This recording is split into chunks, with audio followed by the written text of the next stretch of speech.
GBA Consultoría y Capacitación SC presenta una emisión más del programa Los Mejores Fiscalistas de México,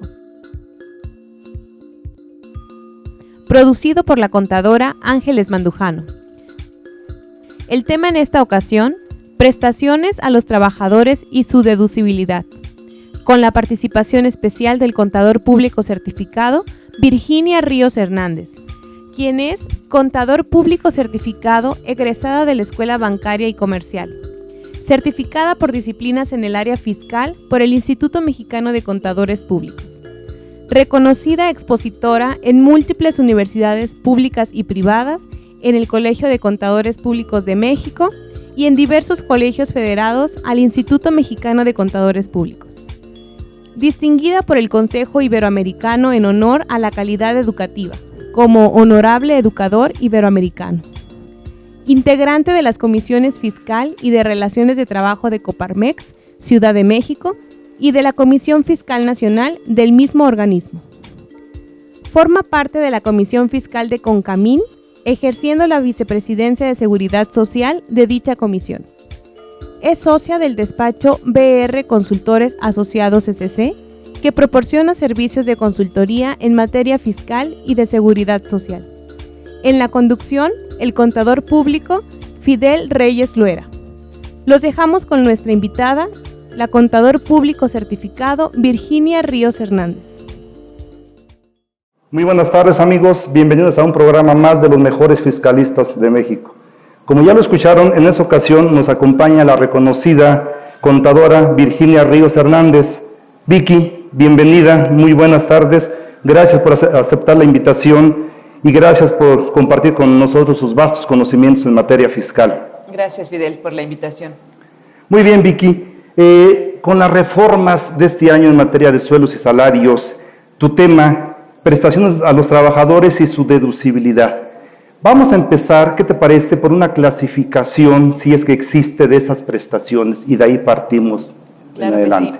Claro que sí. Bueno, pues los ingresos por salarios y en general por la prestación de un servicio personal subordinado se clasifican, aun cuando la ley no lo define con tal precisión, en ingresos gravables, o sea, que pagan el impuesto. Sí. Y dentro de esa clasificación de los gravables tenemos dos subclasificaciones: los acumulables, que entre más de esos se obtienen, pues más alta es la tasa real del impuesto, y los no acumulables, que pagan impuesto, pero con una tasa efectiva de impuesto o tasa vinculada que corresponde a los acumulables, como pueden ser, por ejemplo, las indemnizaciones o las primas de antigüedad, cuando el trabajador se retira voluntaria o involuntariamente del patrón, se rescinde su relación de trabajo o se termina su relación de trabajo.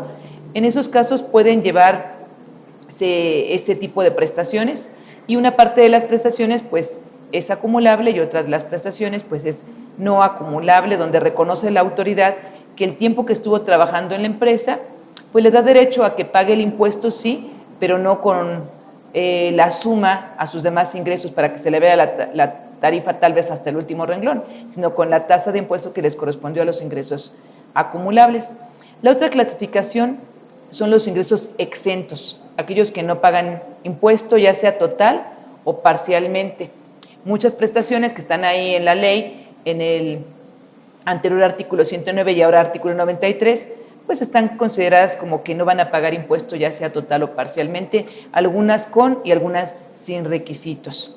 Y en la última clasificación es lo que consideramos ingreso no objeto. ¿Por qué ingreso no objeto?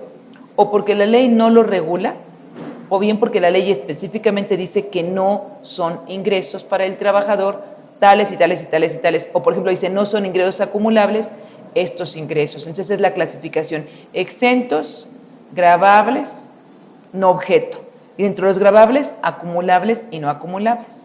Muy bien, Vicky. A los trabajadores obviamente les encantan los exentos y los no objeto, ¿verdad? Claro.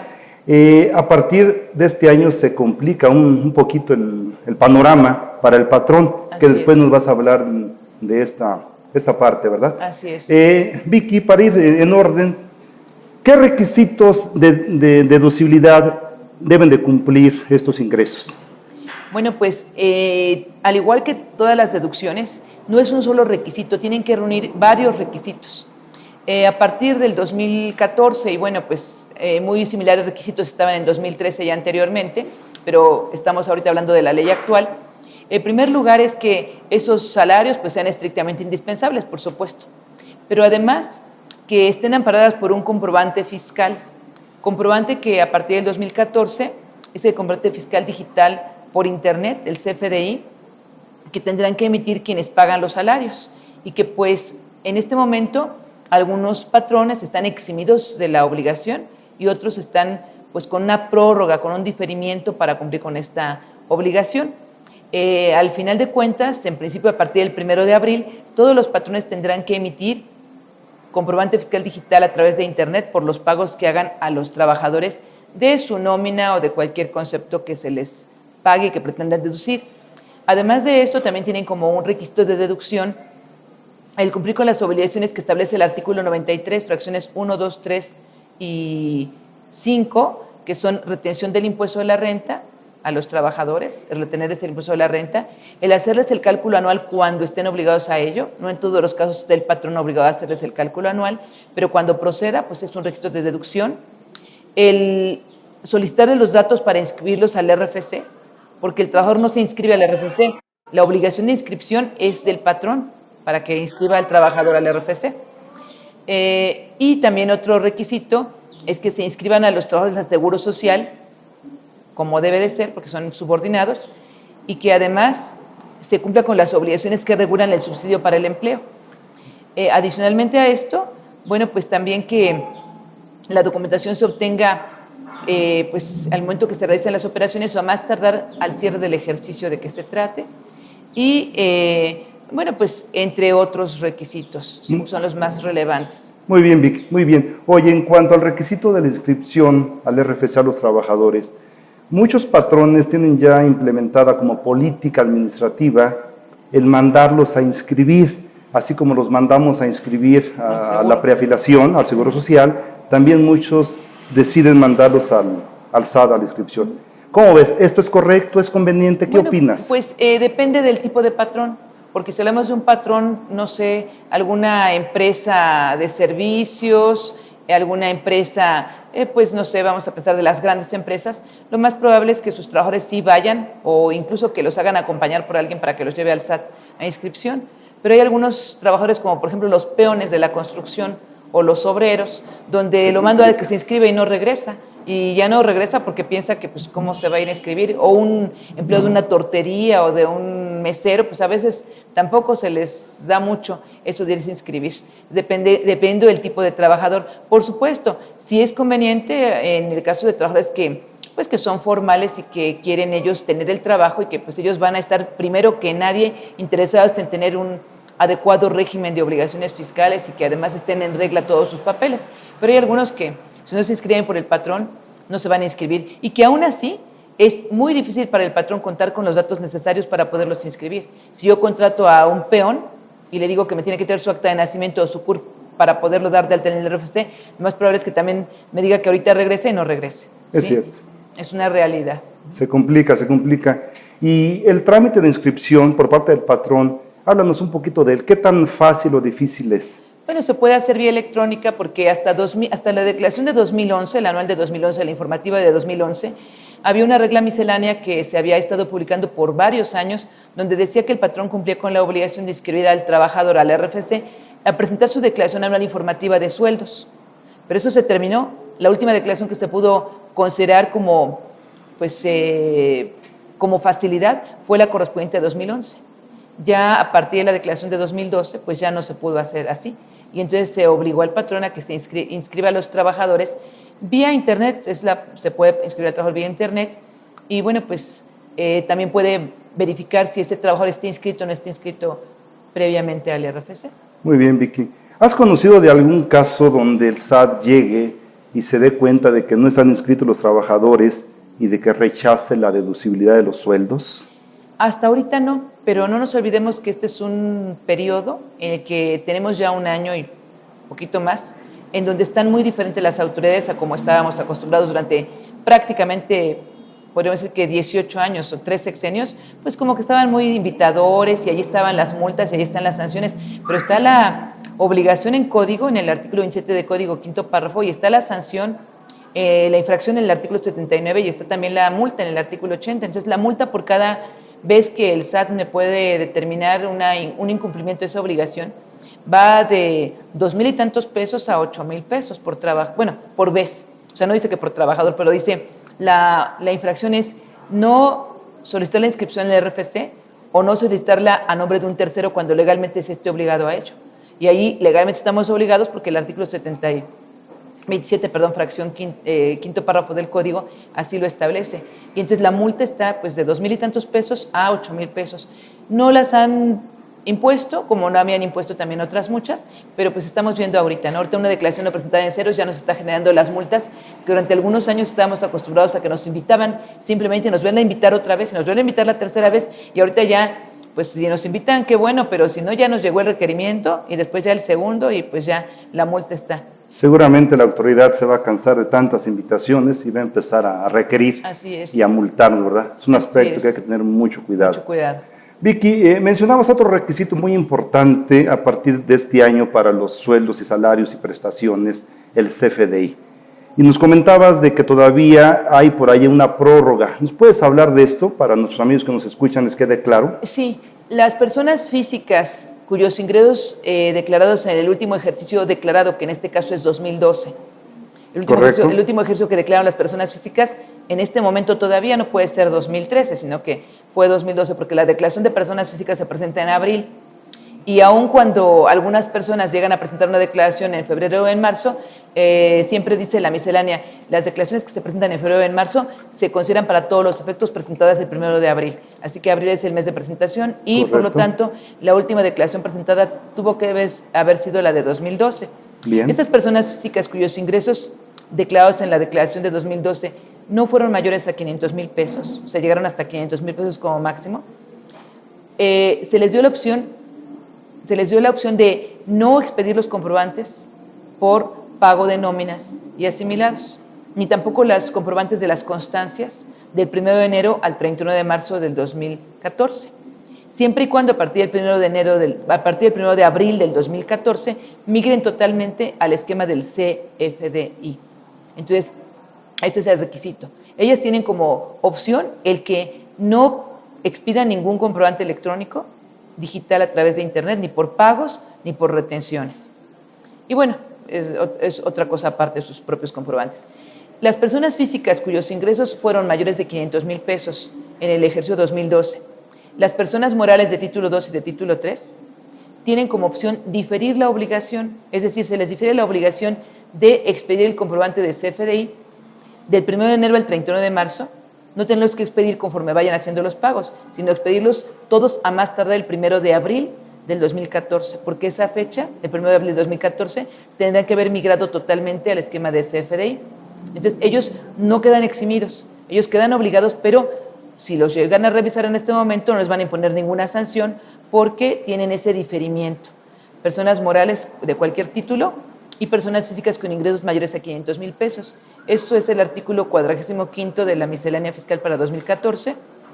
El anterior que comenté de los que tienen personas físicas de hasta 500,000 pesos es el 44, y el 46 de la miscelánea fiscal para 2014 señala que las personas físicas que tributen en el régimen de incorporación fiscal, ellos, cualquiera que haya sido su ingreso, menos de 500, más de 500, por supuesto, no más de 2 millones de pesos en el ejercicio anterior, claro, podrán no expedir esos comprobantes también por los pagos de salarios y las retenciones efectuadas. Entonces, esos son los diferimientos y las excepciones señaladas.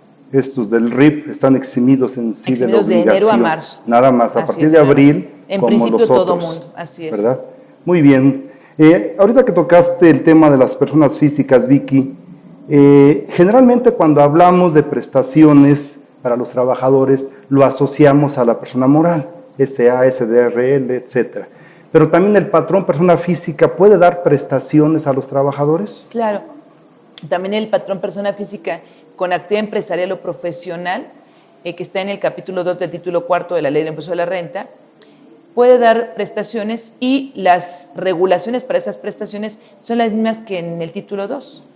El propio capítulo 2 del título 4, desde la ley anterior y esta ley también, lo remite a los requisitos, la mayor parte de los requisitos iguales que para persona moral de título 2. O sea que le son aplicables los mismos requisitos para prestaciones de previsión social, los mismos requisitos para deducibilidad de salarios, son iguales. La persona física que tiene ingresos por arrendamiento, si bien es cierto que también puede deducir salarios, pero no es tan común que otorgue prestaciones, y como además ahí tiene un límite entre salarios, comisiones y honorarios no mayor al 10% de los ingresos obtenidos en el ejercicio, pues normalmente no dan mayores prestaciones más que las de acuerdo a la Ley Federal del Trabajo, pero no dan previsión social, no dan otros conceptos. En cambio, la persona física con actividad empresarial o profesional es común de que de estas prestaciones también, al igual que todos los patrones personas morales, dependiendo la ubicación, porque no es lo mismo el patrón que está en el norte, sea persona física o moral del norte del país, Sí.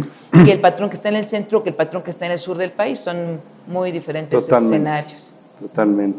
Ok, pero si algún patrón, persona física, decide dar fondo de ahorro Sí. a sus trabajadores, lo puede hacer, pero debe de cumplir con todos los requisitos. Como si fuera persona moral de título 2. Que no es muy común, estamos de acuerdo, ¿verdad? Con trabajos les pagamos, ¿no? Así es, pero sí hay algunos patrones que sí les dan sus vales de despensa o les dan alguna prestación a sus trabajadores, y a veces hasta se las dan como que económicamente, ¿no? Hasta de su propio bolsillo, cuando que, bueno, pues está perfectamente regulado en la ley la posibilidad de hacerlo cumpliendo con requisitos. Muy bien, Vicky. Oye, antes de que se me pase y volviendo al CFDI, algunos colegas opinan que no hay fecha límite para expedirlo. ¿Tú qué opinas? ¿Se debe de expedir conforme se haga el pago o los podemos expedir con posterioridad, el CFDI? ¿Qué opinas de eso, Vicky? Bueno, hay una regla miscelánea que establece que por 2014, porque la miscelánea pues es para 2014, que para la deducibilidad de los salarios no va a importar tanto cuándo expedí el CFDI, sino cuándo efectué el pago. Entonces, eso es importante en este año 2014 para personas físicas, porque las personas físicas vamos deduciendo mensualmente ingresos menos deducciones reales. Sí. Entonces, es importante para personas físicas. Para personas morales no les aplica realmente el beneficio porque deducen hasta la declaración anual. Sin embargo, sí es, aun cuando dice no importa en qué fecha, pero sí tenemos que tomar en cuenta que por 2014, cuando mucho, tenemos que haber expedido esos FDIs el 31 de diciembre de 2014. Si bien es cierto que el Código Fiscal, en el artículo 29, ya no marca los 3 días que marcaba hasta el año pasado, pero tampoco nos marca, digamos que alguna fecha dice cuando se celebren las operaciones generalmente. Sin embargo, tenemos como límite por renta, por la ley del impuesto a la renta, a más tardar el cierre del ejercicio para haber cumplido con todas las obligaciones. Lo más indicado, Vicky, entonces es que cuando hagamos el pago de la nómina, se expida, sí, se timbre. Y en este momento que todavía hay algunos cambios que se están haciendo a los complementos de la nómina, pues yo la verdad es que digo, si no tienen demasiados trabajadores, pues que se esperen a principios de marzo porque se siguen haciendo cambios, ya se han hecho fácilmente 4 cambios en lo que son los complementos y se seguirán haciendo. Por eso es que también se dio el plazo, porque si estamos con algún proveedor autorizado, pues entonces el proveedor nos está cobrando cada actualización, y si estamos con una cuota, digamos, una cuota anual de mantenimiento, pues también tenemos que pagar una cuota anual de mantenimiento fuerte. Y si estamos haciendo los comprobantes con la página del SAT o mediante la página del SAT, pues también los primeros días fue súper tardadísimo. Por eso es que dicen, bueno, pues ya como para la segunda semana de marzo, esperemos que ya esté más ágil el sistema y que ya estén más adecuados los complementos para poder emitir estos comprobantes. Pero ya a partir de abril, digamos que sí sería lo recomendable que se fueran expidiendo los comprobantes conforme se vayan haciendo los pagos, que tal vez algunos patrones primero sacan la nómina y después hacen los pagos, y también primero generarán los comprobantes y luego harán los pagos, y otros al revés, otros primero generan la nómina y luego van a hacer los pagos y después ya generarán los comprobantes fiscales digitales a través de Internet. Pero ya la recomendación es que sí sea dentro del propio periodo. Correcto.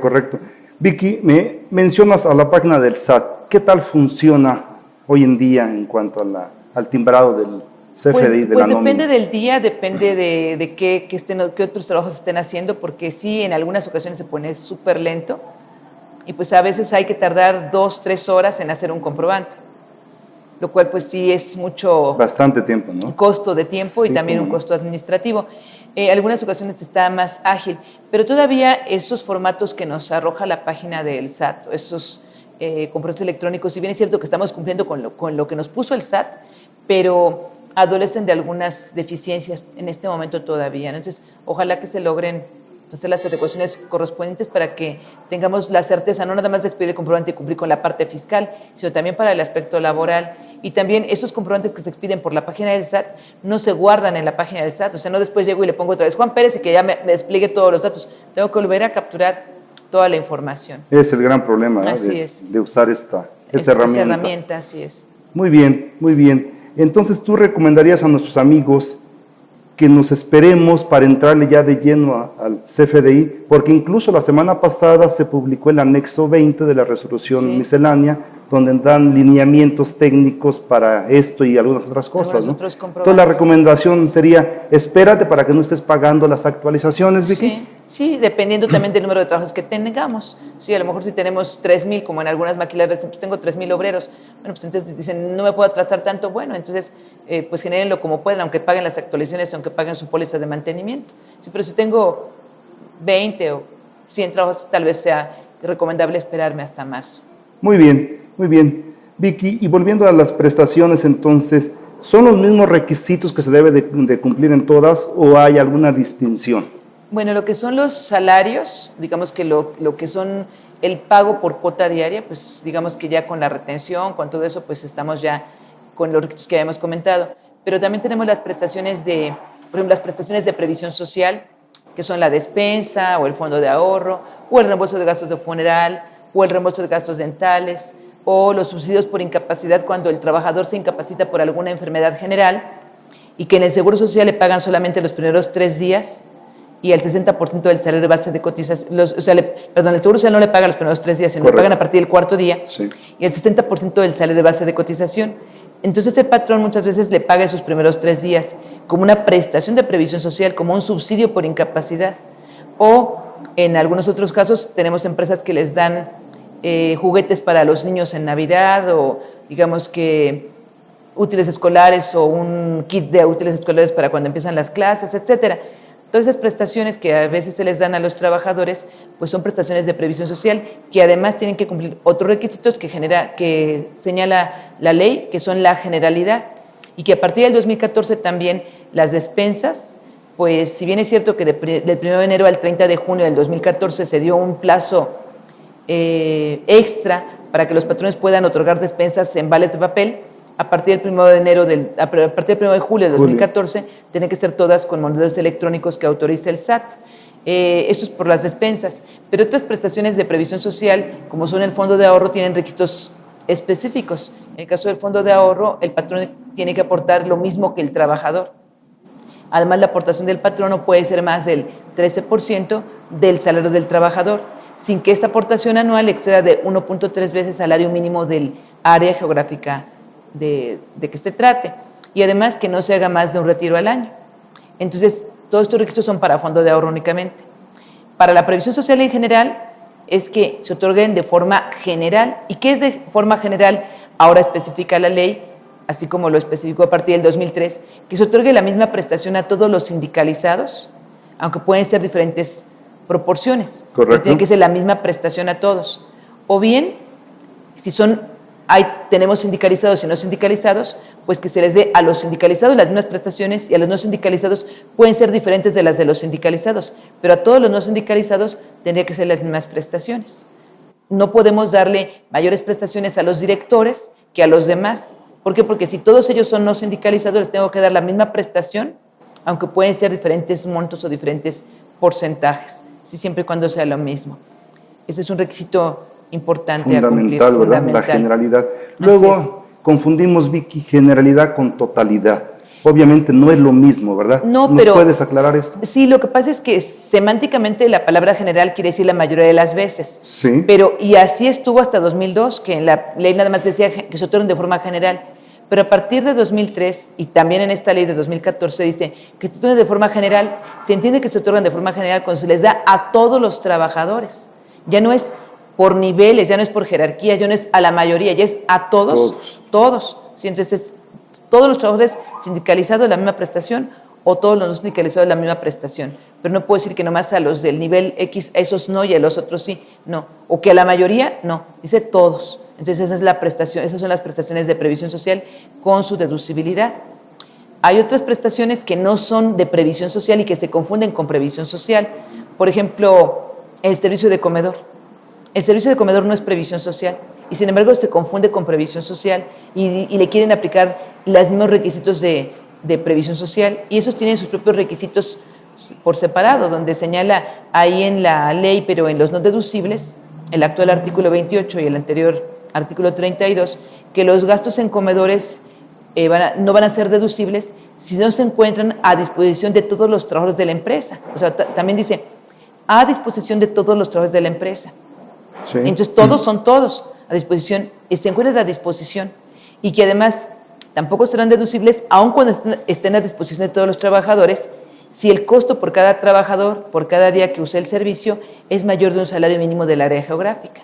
Entonces tenemos que cumplir esos requisitos, interpretando, como dicen los abogados, al revés o a contrario censo, sí. Que si yo le doy a todos los trabajadores del servicio, que lo tengo a su disposición, si es deducible, pero además el costo por cada trabajador no debe ser mayor a un salario mínimo del área geográfica por cada día que use el servicio. Y dice, no se van a considerar parte de ese costo las cantidades que se cobren al trabajador en su caso por recuperación de gastos, o sea, como cuota de recuperación, que muchas veces para efectos de que no integren seguro social, se le cobra al trabajador el 20% del salario mínimo del DF para que no integre salario en seguro social en Infonavit. Y bueno, a lo mejor le doy una comida que cuesta 70 pesos, pero le estoy cobrando ya 13.50 en números redondos, y entonces mi costo solamente son 56.50 y por lo tanto es totalmente deducible ese servicio de comedor. Y el servicio de comedor para el trabajador no es ingreso, porque así lo señala expresamente la ley, que no, dice, no son ingresos para el trabajador los servicios de comedor y la comida que se proporciona por los patrones a sus trabajadores. Entonces, no es exento, es no objeto. Es lo que te iba yo a preguntar, Vicky, y eso es bien importante porque los confundimos. Queremos darles tratamiento de exentos sin serlos, y el problema es para el patrón. Este año se le vuelve más complejo el problema porque todo lo exento, pues la reforma para 2014 quedó en que no deducible o el 47% o el 53% de todo lo exento para trabajadores. Entonces, si yo confundo y el comedor lo pongo como exento, pues entonces me estoy yo solito poniendo el lazo al cuello porque voy a tener una no deducibilidad del 47% en el mejor de los casos. Así es, Vicky. Aparte del servicio de comedor, ¿qué otros conceptos entran como no objeto? Porque seguramente a partir de este año vamos a voltear a los no objetos, claro, ¿verdad? Claro. Para que podamos deducirlos al 100%. Claro. ¿Qué otros conceptos hay ahí que pueda recomendar que se les puedan dar? Uno específico que sí se señala también expresamente en la ley son las herramientas de trabajo. Sí. Pero las herramientas de trabajo no son ingresos para el trabajador exentos, o sea, son no objeto. Dependiendo del tipo de trabajo que realice el trabajador, que vayan de acuerdo con el trabajo que esté realizando, pues puede ser a lo mejor la carreta del plomero, o puede ser la computadora del ejecutivo, o puede ser el automóvil del de ventas, o puede ser la motocicleta de la pizzería. Esa herramienta de trabajo, eso no. O el uniforme. Para el empleado del banco, claro. Para el empleado de la oficina, para el empleado del obrero, el uniforme de trabajo, también los zapatos antiderrapantes, los guantes, el casco, los lentes, etcétera, como uniforme de trabajo o herramientas de trabajo, tampoco son ingreso para los trabajadores. Y tenemos también, que dice la ley, no son ingresos acumulables las aportaciones al seguro de retiro de cesantía avanzada y vejez, o sea, no son ingresos acumulables. Ya nos hemos encontrado por ahí personas que dicen, oye, como no es ingreso exento para el trabajador, pues también le quito su 47 o su 53%. No, o sea, las aportaciones al seguro social o al seguro de retiro de cesantía avanzada y vejez no son ingresos acumulables para los trabajadores, pero no por no ser acumulables son exentos, sino que dice ahí no son ingresos acumulables, es decir, no son objeto. Ni tampoco las aportaciones patronales al Infonavit. También dice ahí la ley, no son ingresos acumulables las aportaciones del patrón al Fondo de la Vivienda para los Trabajadores. Entonces, no son exentos, son no objeto. No objeto. Sí, la capacitación, por ejemplo, también otro punto que me comentaron en una empresa, vamos a tener que recortar la capacitación. ¿Por qué? Porque también es exento. No, la capacitación no es exento. ¿Verdad? Claro. No, es más, la capacitación ni siquiera, es que dicen, es que no viene aquí como no objeto. Pues es que ni siquiera se toma como posible ingreso para el trabajo. La capacitación es ingreso para el trabajador. Ni siquiera les hace ruido para poner la aclaración de que no es ingreso, porque evidentemente es una obligación patronal que no representa ni un ingreso en efectivo ni un ingreso en bienes para el trabajador. están dando la capacitación al trabajador, así que ese no juega tampoco. Así es, Vicky. Ok, entonces hubo una revolución total a partir del 2014 con respecto a los exentos. Háblanos un poquito, ¿cuál es el antecedente de esto? ¿Por qué ahora la ley cambió en ese sentido de decir, si les das exentos a los trabajadores ya no los vas a poder deducir al 100%? ¿Por qué, Vicky? Bueno, aunque se ha dicho que la razón es por lo del YETU, porque se eliminó el YETU y que entonces pues que los salarios grabados para efectos del impuesto de la renta eran los que eran los que generaban crédito para efectos de YETU, sí. Esa es la razón que se ha dicho. Pero en realidad yo creo que desde hace muchos años se había propuesto por ciertos sectores de los legisladores que se grabaran las prestaciones totalmente ya para los trabajadores. O sea, los ingresos exentos pues, que se grabaran, que no tenía caso que estuvieran ahí las exenciones, porque distorsionaban la realidad, etcétera, etcétera. Como realmente no se iban a animar a grabar las prestaciones exentas para los trabajadores por el problema social que esto implicaría, claro. Y que tenemos aquí parados todos los días en Reforma y pintando vidrios y rompiendo lo que pudieran a los manifestantes. Así es. Pues entonces, pues lo que fue mejor para la ocurrencia fue, pues vamos a hacernos deducible una parte para los patrones. Sí, entonces, pues porque además el YETU pues, era un impuesto complementario y se supone que iba a ser nada más por un periodo de plazo corto que incluso hasta se extendió, entonces no tendrían por qué decir que era el efecto del YETU cuando que el YETU era un impuesto supuestamente de transición. Más bien yo creo que por eso, porque al final de cuentas no se tuvieron a grabarle al trabajador sus prestaciones exentas y bueno, pues dijeron que el patrón no deduzca al 100% esas prestaciones exentas. Prestaciones exentas que en muchos casos no son porque las hubiera querido dar el patrón, sino porque son una obligación por ley federal del trabajo, claro, como el aguinaldo, la prima de vacaciones, la prima dominical, el tiempo extra, incluso la prima de antigüedad o las indemnizaciones derivadas de una terminación de la relación laboral o la PTU, pues no es porque en forma graciosa el patrón se las esté otorgando, sino porque es una obligación laboral. Vicky, materia de amparo, esta situación, ¿cómo ves? Sí, por supuesto. Sobre todo que no es de ninguna manera sencillo para el patrón. Aún las prestaciones que otorgó por contrato colectivo de trabajo porque se le ocurrió al patrón dar un beneficio adicional a su trabajador para mejorar su calidad de vida del trabajador y de su familia, diciendo, bueno, le puedo dar esta prestación, ¿por qué? Porque aquí me permite la ley darle despensa o darle un reembolso de gastos dentales, ya que para el trabajo es ingreso exento y para mí es deducible y además en algunos casos también se ve la no integración para efectos de Seguro Social y de Infonavit.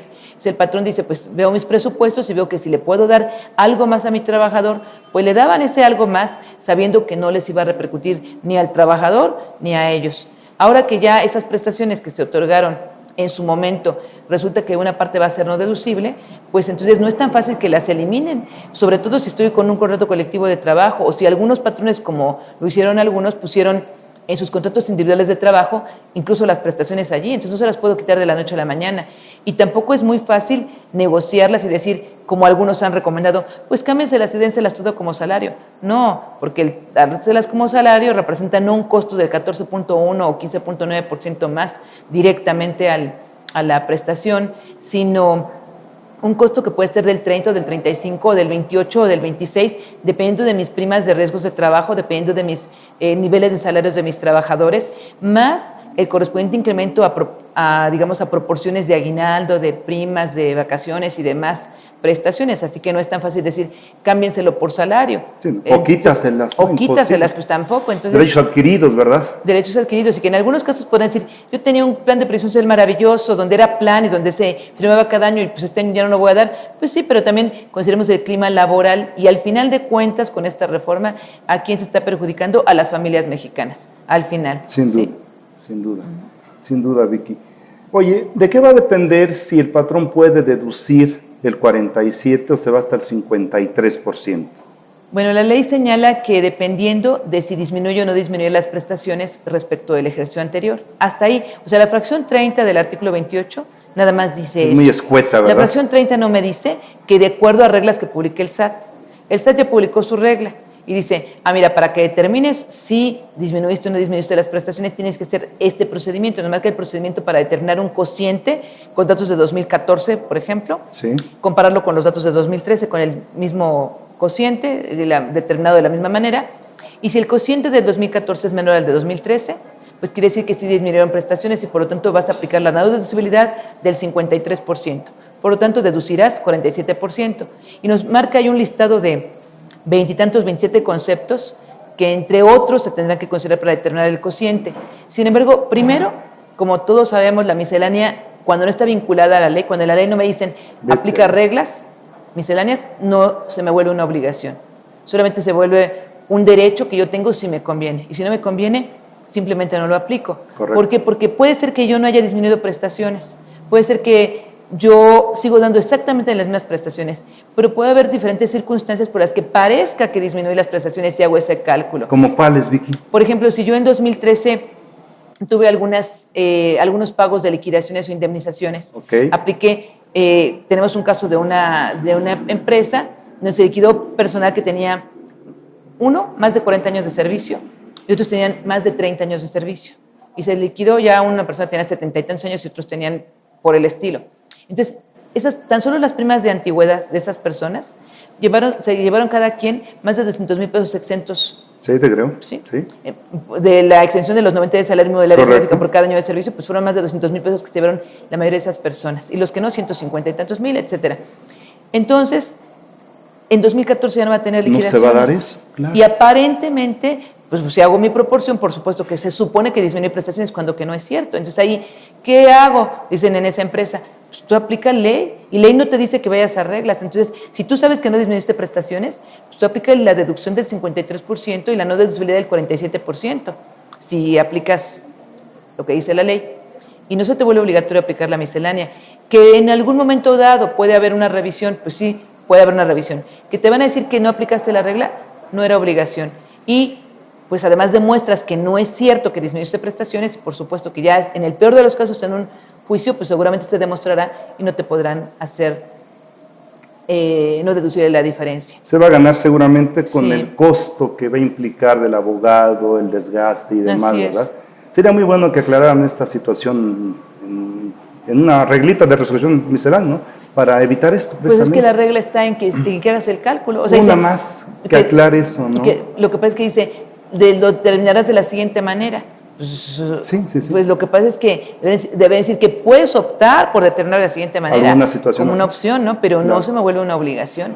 Además, Vicky, en esa lista de esta regla de la resolución miscelánea hay conceptos no objeto y Sí. nos están diciendo tómalos como exentos. Y bueno, y lo que pasa es que copiaron simplemente la lista de conceptos que estaba cuando se determinaba el subsidio acreditable, la aplicación del subsidio acreditable, Correcto. copiaron la lista tal cual y la Correcto. pusieron allí en la regla. Mal Y sí, hecho. pues definitivamente los gastos por fiesta de fin de año y otros festejos, eso, ¿qué es un ingreso para el trabajador? El gasto que hizo el patrón para la fiesta de fin de año, pues definitivamente ni siquiera ingreso es. O sea, ya no digamos que sea exento o que sea gravable o que sea acumulable o que sean objetos. O sea, no es ingreso, es un gasto que hizo el patrón para la fiesta de fin de año y ya, ¿no?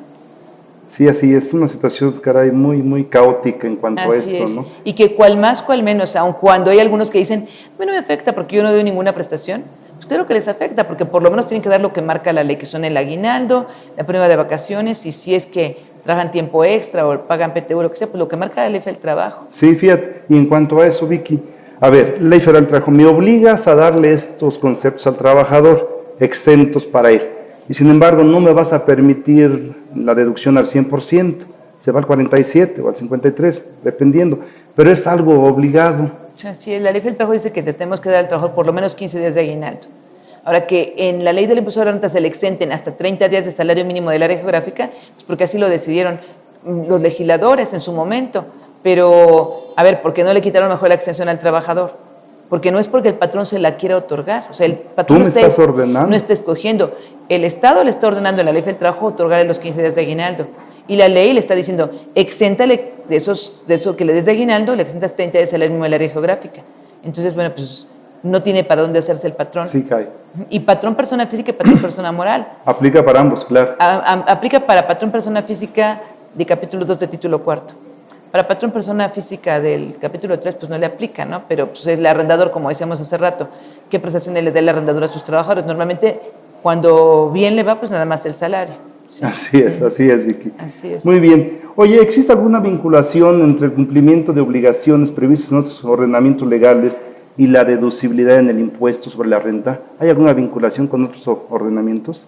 Bueno, en cuanto a que sea deducible porque se otorgue la prestación, hay algunas de las, o sea, no en cuanto a la deducción, sino en cuanto a la exención. La deducción sí vincula que tengo la obligación de haber inscrito al trabajador en el Seguro Social. O sea, y además hay algunas otras disposiciones que dicen que, pues, si no, la previsión social, por ejemplo, pues es para los trabajadores, no es para otros más que para los trabajadores, o bien en su caso los socios cooperativistas para las cooperativas de producción. Correcto. Pero no puedo darle previsión social al que cobra por honorarios o por asimilado a salarios, definitivamente ahí no se puede. En el caso de la deducibilidad de los salarios y prestaciones vinculado a que se hayan inscrito los trabajadores en el Seguro Social, bueno, pues ahí está. Pero en el caso de las exenciones, muchas de las exenciones están vinculadas a que se hayan otorgado de acuerdo con las leyes o contratos de trabajo. Entonces, bueno, pues en la mayor parte de las leyes, como puede ser la ley del trabajo, aunque si bien es cierto, nos dicen ciertas prestaciones, pero sabemos que si tenemos al trabajador afiliado al Seguro Social, el patrón queda subrogado en su obligación por parte del Seguro Social de cumplir con esas obligaciones, ¿sí? Como puede ser una indemnización por riesgo de trabajo, una indemnización por una enfermedad laboral. Eso el Seguro Social se subroga y no tiene que pagarlo el patrón. Muy bien, Vicky. Oye, por ahí existe la ley alimentaria para los trabajadores. ¿Qué hay con respecto a esta ley? Bueno, esta ley no está vinculada con la ley del impuesto a la renta, está vinculada por una resolución, una regla de la miscelánea, porque en la miscelánea se indicó que los vales de despensa eran los que son en modelos electrónicos autorizados por el SAT y que además esos modelos electrónicos se utilizan para adquirir canastillas de alimentos, por los que se destinen para que los trabajadores adquieran canastillas de alimentos en términos de la ley de ayuda alimentaria. Entonces, si vamos a la ley de ayuda alimentaria, ley que estuvo como medio muerta durante los años que lleva de haberse puesto en vigor, 2012 para la fecha, pero que la están tratando de revivir con esta vinculación en la miscelánea, porque no hay otra vinculación en la ley del impuesto a la renta a esa ley. La que se vincula a la ley de ayuda alimentaria con la ley del impuesto a la renta, con el Seguro Social, con Infonavit, e incluso hasta con Yeto.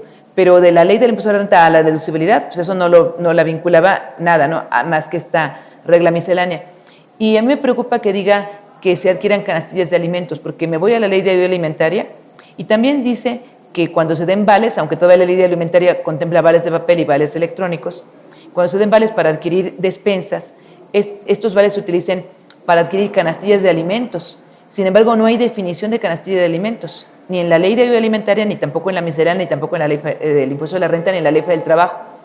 Y me preocupa porque no se les va a ocurrir, como puede pasar, que la canastilla de alimentos sean paquetes prearmados, en donde digan, este vale 300 pesos, este 500, y tus vales electrónicos solamente los puedes cambiar por paquetes. ¿Por qué la vinculación de que eso es lo que querría decir canastilla? Porque podría haber dicho que se destina a adquirir alimentos. Y decir canastilla también la ley de ayuda alimentaria, yo lo correlaciono con la ley del Seguro Social, sí, en donde dice que las madres trabajadoras tendrán derecho a una canastilla para el bebé. Y esa canastilla a las madres trabajadoras que les dan, porque tampoco se les da a todas, porque casi no hay, es un paquetito, una cajita envuelta con papel celofán o papel plástico, que tiene ahí un mameluquito, unos zapatitos, unos calcetitos y otras 2 o 3 cositas, y esa es su canastilla. Es un paquete prearmado que la mamá no va a escoger cuál mameluco y cuál talla, es el que le tocó y ahí le dan su paquetito. Entonces, no vayan a salir con que la canastilla tiene que ser un paquete prearmado. Híjole, imagínate si eso fuera. Porque dice canastilla de alimentos. Claro. ¿Por qué tiene que decir canastilla de alimentos en términos de la ley de ayuda alimentaria? ¿Por qué lo tiene que decir así? Ahora, es miscelánea, pero al final de cuentas también hay una sección en la miscelánea que dice que los proveedores de estos monederos electrónicos tienen que cumplir ciertos requisitos.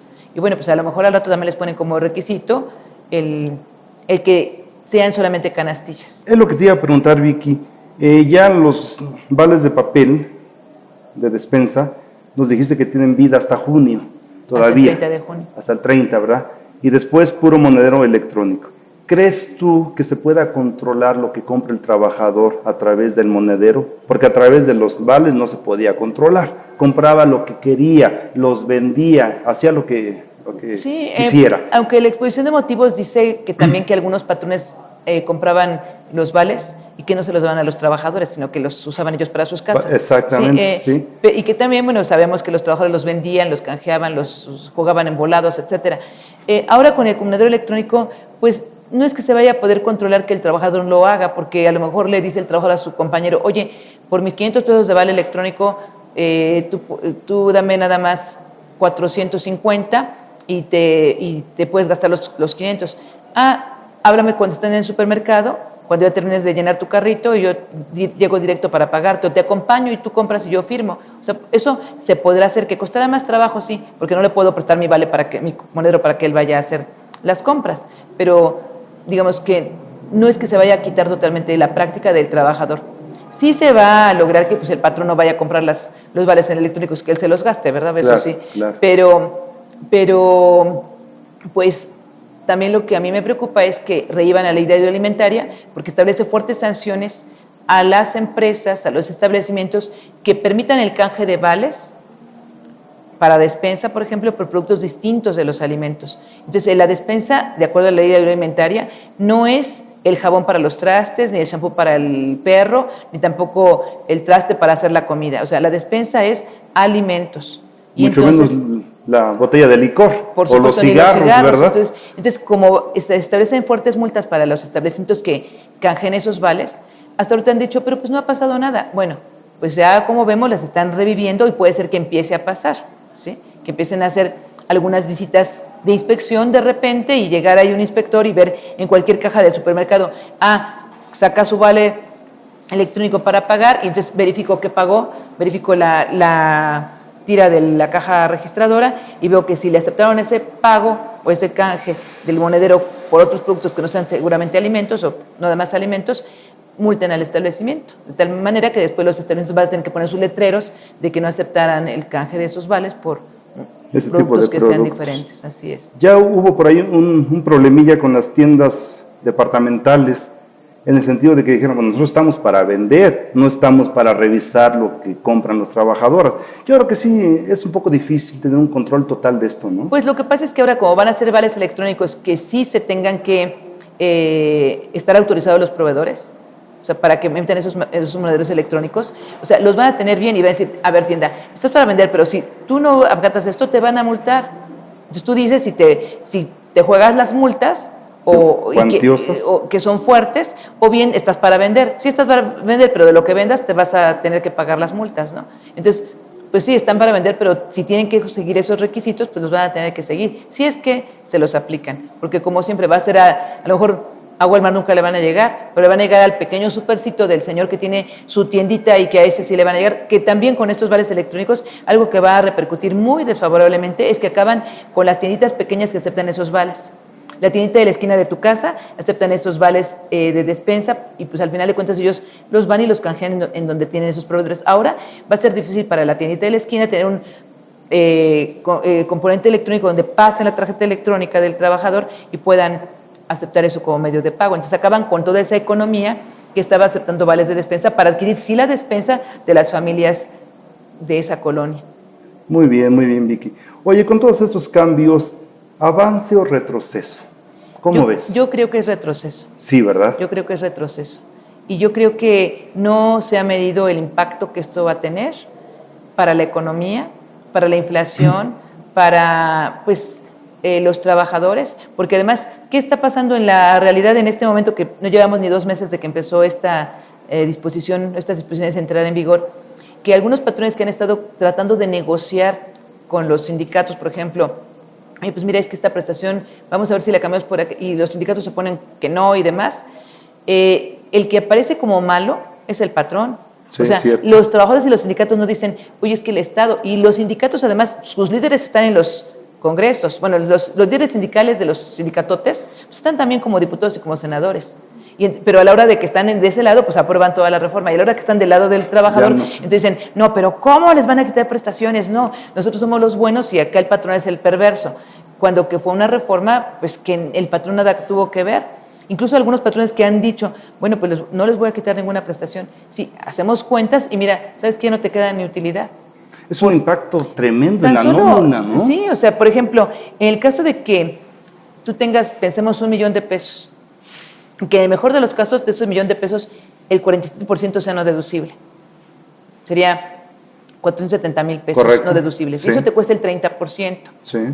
que el 30% 5 por 3. serían 141,000 pesos. 141,000 pesos no deducibles. Sí. Y esos 141,000 pesos no deducibles, 141,000 pesos de impuesto de la renta que tuviste que Sí, pagar. sí. Entonces te costó el 1,000,000 que desembolsaste más los 141,000. Y además, menos CUFIN para repartirte. Es correcto. Y entonces, esos 141,000 son el 14.1% del 1,000,000. Si tu margen de utilidad ya estaba baja, si tu margen de utilidad neta ya estaba abajo, ya estaba en el 10, pues ya con ese 14 Se te fue, come, se te fue. come y te quedaron 3 pesos, ¿no? Porque claro, dices, bueno, pues no todo es exento, no todo se va a eso. Sí, pero ya esa cantidad, sobre todo en empresas que tienen un alto costo laboral, un alto costo de mano de obra, un alto costo de trabajadores. Habrá empresas que digan, yo soy inmobiliaria, tengo un trabajador, no tengo ninguno, qué bueno, no me afectó, pero habrá algunas empresas que tienen el 70-80% de costo de mano de obra. Y pues Además, entonces ahí, con muchísimas prestaciones. no, y además totalmente reguladas. Los regula el Seguro Social, el Infonavit, cada estado porque tiene su impuesto sobre nóminas. Correcto. Ahora con esto, además el costo de generar un comprobante fiscal digital a través de internet por cada pago no es gratuito. No voy a tomar la herramienta del SAT cuando tengo 400 trabajadores o cuando tengo 150, tengo que pagar a un proveedor y cada timbrado me cuesta. Entonces, no, o sea, ya Sí. quieren acabar con la gallina de los huevos de oro definitivamente. Es correcto, es correcto. Entonces, uno de los objetivos de incorporar a muchos al RIF, con esto, obviamente no les van a quedar ganas, se van a ir mejor a la informalidad o van a continuar en la informalidad, porque si entran a la formalidad incorporándose a este régimen, se van a encontrar con todo ese tipo de situaciones, ¿no? Pues sí, pero a lo mejor entran a este régimen y el primer año y el segundo año, el primer año ni les va a afectar, porque su no deducible de todas formas no les va a afectar, ya que dice, se le va a acreditar todo, van a poder reducir todo el impuesto que generen. Sí, o sea, el primer sí. año les va a afectar, el segundo año les va a afectar chiquitito, y así, a lo mejor al quinto año dicen, pues ya me doy de baja y ya termino mi actividad y me voy Adiós. otra vez a la economía informal. Seguramente Así es. va a suceder esto, ¿no? Así es. Seguramente. Oye, Vicky, ¿y qué hay con esos gastos que el patrón no va a poder deducir por esto que nos acabas de explicar muy claramente? ¿Qué va a pasar con el trabajador? ¿Qué efecto hay en el trabajador? Pues para el trabajador sigue siendo un ingreso exento. Feliz. Sigue siendo un ingreso exento, por eso es que el trabajador pues dice, a mí no me afecta.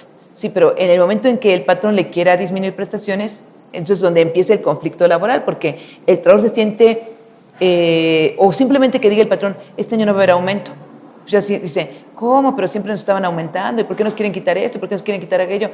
Pues no ven que al final de cuentas, si se acaba la fuente de trabajo, pues, se quedan sin trabajo, ¿no? Entonces, ya sucedió en una empresa que dije a los trabajadores, ¿sabes qué, sindicato? Aceptamos que disminuyan un poquito las prestaciones, pero nos queremos quedar todos, porque el patrón ya había dicho, si no puedo quitar prestaciones, entonces voy a tener que recortar un poco personal. Y entonces los mismos trabajadores dijeron, no, queremos conservarnos todos nuestro trabajo y no que quede el 10 o 15% fuera de la empresa y ver dónde vamos a conseguir un trabajo con seguridad social, con prestaciones, porque también es muy fácil decir, pues que se vayan a la economía informal y que entonces ahí se contraten, digamos que sin prestaciones, con todo lo que esto les representa a ellos, y preferimos, pero son pocos los que sí se concientizan o que los concientizan de cómo está la situación para el patrón. Sí, es correcto. Fíjate que uno de los objetivos macros en nuestro país es la promoción del empleo, creación de fuentes de trabajo. Pero con esto, Vicky. Con esto a muchos no les quedan ganas de tener trabajadores contratados, ¿no? Claro. Muy bien. En cuanto a los requisitos que deben de cumplir las prestaciones, ¿tenemos un plazo específico para cumplirlos o los podemos cumplir cuando queramos? No, también, al igual que todos los requisitos que marca la ley para la deducibilidad, pues tenemos que cumplir con los requisitos a más tardar al cierre del ejercicio. O sea, dice, cuando se realizan las operaciones a más tardar al cierre del ejercicio, deben cumplir con los requisitos. Y bueno, también otro dato muy importante que no lo había comentado es el pago. El pago que se tiene que hacer, en el caso, por ejemplo, de prestaciones, con lo que marca la fracción tercera del artículo 27, ¿no? Que son pagos con transferencia electrónica de la cuenta del contribuyente, con cheque nominativo de la cuenta del contribuyente o con tarjeta de crédito o débito de servicios o monedero electrónico autorizado por el SAT.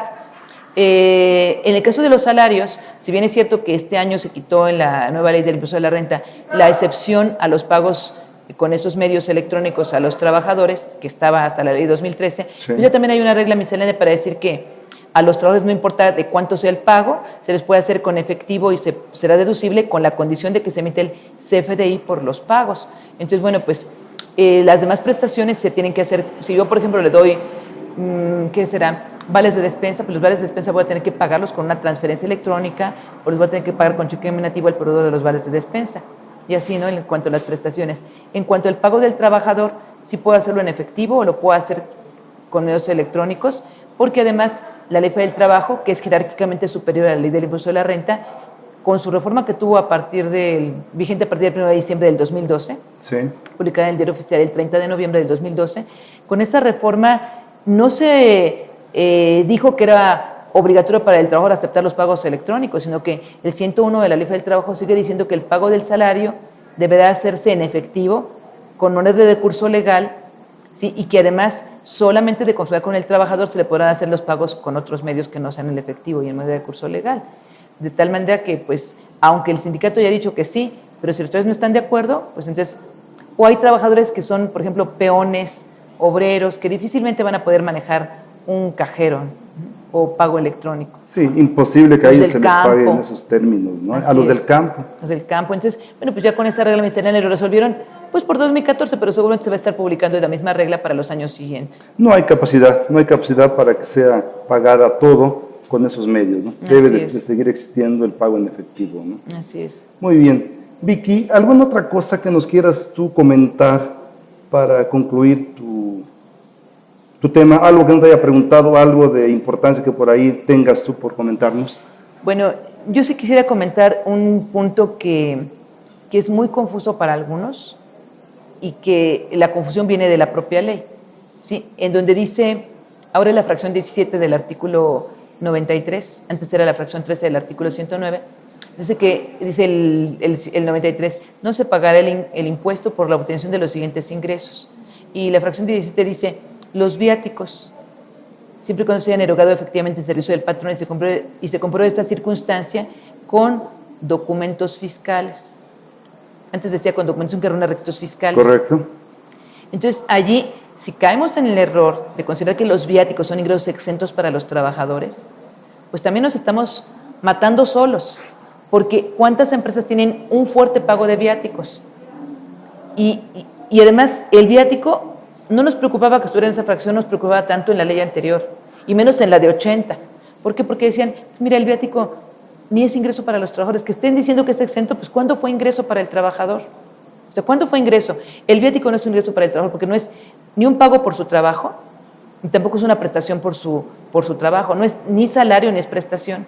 El viático es una obligación que tiene el patrón porque traslada al trabajador o lo manda a trabajar fuera de su área normal de donde vive. Entonces, si manda a un trabajador a hacer un trabajo, no sé, a la Costa Chica de Guerrero, pues primero a lo mejor ni avión hay por allí, ¿no? O sea, entonces lo va a tener que mandar en autobús. Y hospedaje, pues a ver dónde se hospeda y a lo mejor le dan un comprobante de los exrepecos o ahora del RIF. A lo mejor le dan, tal vez, pero muchas veces ni siquiera eso. O sea, ni siquiera comprobante. La comida, pues a ver dónde come, porque en muchos lugares del país, a nivel de todo el país, incluso hasta del norte del país, no hay donde nos den un comprobante con requisitos fiscales. Cierto. Ahora, ¿será para el patrono deducible? Sí, qué pena, porque lamentablemente ahí la disposición es, si no traes requisitos fiscales, para ti patrono es deducible. Pero de eso a que al trabajador le digan, como no comprobaste con requisitos fiscales, para ti es ingreso acumulable, es otra cosa. O para ti es ingreso exento, todo lo que gastaste, que sí comprobaste es ingreso exento. A ver, si algunas personas, como sucedió con un ejecutivo, 1.200.000 y tantos mil pesos de puros viáticos exentos en su declaración anual. ¿Por qué? Porque Alemania, Suiza, etcétera, en ida y vuelta, ¿cuánto cuestan los aviones? ¿Cuánto cuestan los hospedajes? Pues claro que era 1.200.000 y tantos mil pesos de supuestamente ingresos exentos.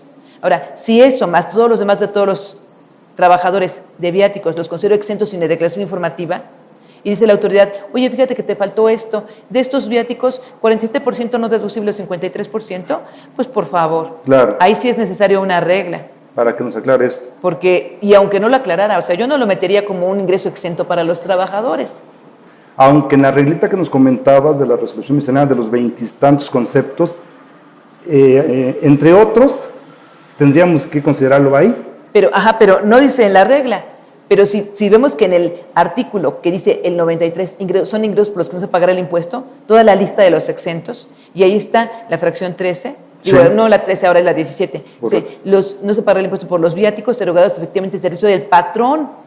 ¿Para quién está exento? Para el trabajador. Y ya hay mucha gente que así lo considera y que incluso en su inicio, en 2002, cuando estaba la informativa, cuando empezó con la obligatoriedad de la informativa de los viáticos exentos y demás, algunos cometieron el error de grabarle los comprobantes que no tenían registros fiscales al trabajador. Los que se fueron a juicio como trabajadores se los ganaron y les ganaron la rescisión de contrato por causa justificada, porque no tengo por qué cobrarle un impuesto a un trabajador de algo que sí erogó en mi servicio porque no tenía registros fiscales. Absurdo. Entonces, pues sí, ahí está ese problema que va a ser fuerte. Muy bien, Vicky. ¿Alguna otra cosa que nos quieras comentar? No, pues que tenemos que tener mucho cuidado ahorita con la clasificación de nuestros pagos a trabajadores, prestaciones, y tener especial énfasis en verificar el tratamiento que se les está dando. Muy bien, Vicky. Pues el tiempo ha llegado a su fin. Quisiera comprometerte en otra ocasión nos sigas ilustrando con tus vastos y diáfanos conocimientos. Ojalá que pronto te tengamos por aquí. Claro nuevamente. Que sí, muchísimas gracias. Y procedo a entregarte un reconocimiento de parte de GBA, que dice: GBA Consultoría y Capacitación SC se enorgullece de entregar el distinguido reconocimiento por su participación en el programa Los Mejores Fiscalistas de México al CPC Virginia Ríos Hernández por su destacada trayectoria profesional y por su invaluable ejemplo de capacidad, sabiduría y competencia aplicada al ejercicio de la contaduría fiscal en México. Ángeles Mandujano López y Andrés Ávila García firma, febrero del 2014. Muchas gracias, Vicky. Muchas gracias. Muy bien, amigos, nos despedimos. Nos vemos el próximo lunes con un nuevo programa de Los Mejores Fiscalistas de México. Muy buenas tardes. Es así como presentamos una emisión más de Los Mejores Fiscalistas de México. Esperamos contar con su presencia la próxima semana.